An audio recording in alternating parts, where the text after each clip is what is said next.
Саламатсыздар ма, құрметті студенттер? Мен Қосынбаева Назерке Жаңалыққызы, ЖСС Каспий өңірі болашақ колледжінің дене тәрбиесі және спорт пәні оқытушысы. Бүгінгі біздің сабағымыздың тақырыбы допты тебу және үйретілген әдіс бойынша тоқтату. Сабағымыздың мақсаты допты тебу әдістерін үйрету. Тебу және тоқтату тәсілдері көп болғанымен, оларды іріктеп, жан-жақты қорытынды жасап, негізгі бірнеше әдістерін үйрету.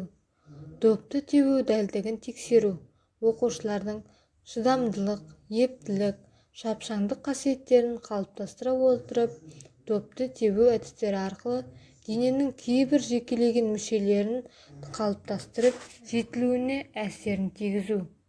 Дене шынықтыру пәніне деген көзқарастарын қалыптастыру арқылы салауатты өмір салтын насихаттау, ауызбіршілікке, емшілдікке тәрбиелеу. Келесі үй жағдайында жаттығулар орындау кезіндегі қауіпсіздік ережелеріне тоқтала кетейік.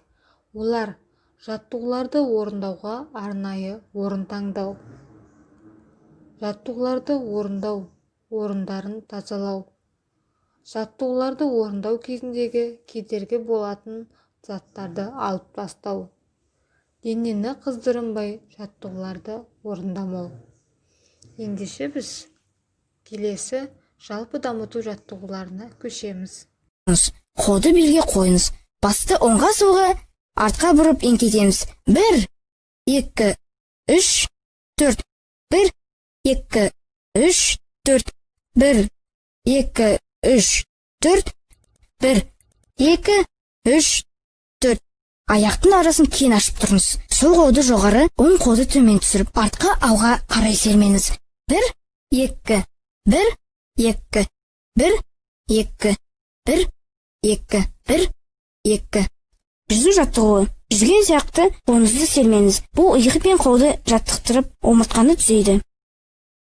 1, 2, 1, 2, 1, 2, 1, 2. Екі жаққа қарай иілуді орындаймыз. Оң қолды жоғары көтеріп, солға қарай созуамыз. Қолды ауыстырып, оңға созуамыз. 1, 2, 3, 4. 1, 2, 3, 4. Аяқтың арасын кейін ашып тұрыңыз. Қол екі жаққа созылған. Денені оңға және солға бұрамыз. 1, 2, 3, 4. 1, 2, 3, 4. 1, 2. Аяқтың арасын кейін ашып тұрыңыз. Қолды аяқтың ұшына тигізуге тырысып, алға артқа еңкейіп шалқаямыз. 1, 2, 3, 4. 1, 2, 3, 4. 1, 2. Аяқты бірге қойып, қолды жоғары көтереміз. Аяқ ұшына тұрып, жоғары қарай бүкіл денені созамыз. 1, 2, 3, 4. 1, 2, 3, 4. Аяқты бірге қойып, қолды белде ұстаймыз. Асықпастан отырып тұрамыз. 1, 2, 3, 4. 1, 2, 3, 4. Тік тұрып қолды дене бойы созыңыз. Ішке қарай тыныс алып, сәл тоқтатып, одан кейін демді шығарыңыз. Тыныс алу, шығару. Тыныс алу, шығару. Тыныс алу, шығару. Тыныс алу, шығару. Көп рахмет. Келесі бізде негізгі бөлім. Негізгі бөлімде біз тақырып бойынша допты тебу және тоқтату әдістеріне тоқталатын боламыз. Допты тебу әдістері.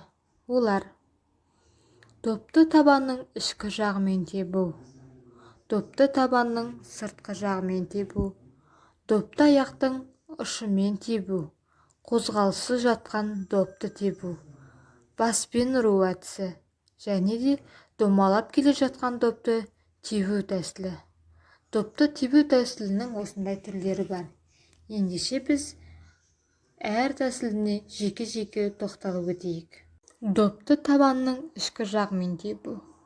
Бұл тәсіл көбінесе футболшы қысқа және жақын қашықтықтағы әріптесіне допты бағыттағанда және жақын қашықтықтағы нысанаға тепкенде пайдаланады.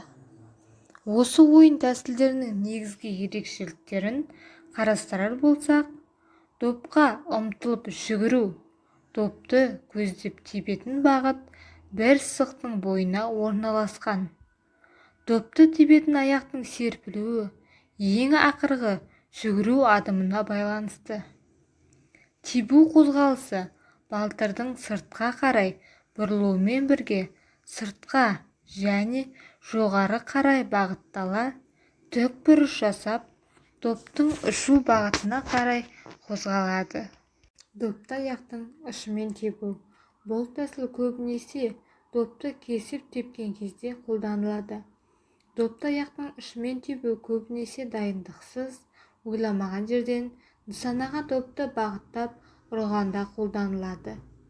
Қозғалыссыз жатқан допты тебу көбінесе айып допты ойынға қосқанда, ойын барысында және қақпашы алаңнан допты ойынға қосқанда қолданылады.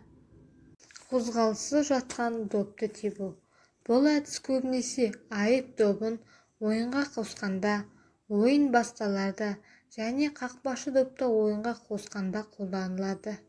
Допты тебу әдістерінің ұқсастығы және бір-біріне қатысы бар.